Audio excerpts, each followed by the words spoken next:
मछली के पीसेस के ऊपर उबलता हुआ पानी डालें और फिर कमाल देखें। एक शानदार सी और बहुत ही मज़ेदार सी रेसिपी बनाकर तैयार करेंगे कि खाकर सब हैरान रह जाएंगे।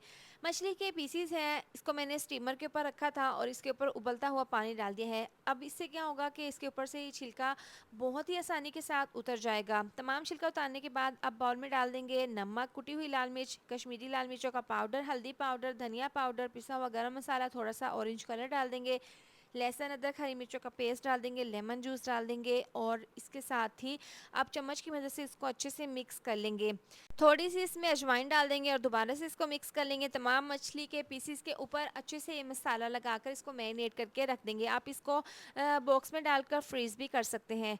यहाँ पर खड़े मसाले हैं, कढ़ाई में डाल देंगे, साथ ही डाल देंगे पानी, इसके अंदर स्टीमर रखेंगे और इसके ऊपर रखेंगे बटर पेपर। तमाम मछली के पीसेस रखकर इसको कवर करके स्टीम कर लेंगे 30 मिनट के लिए।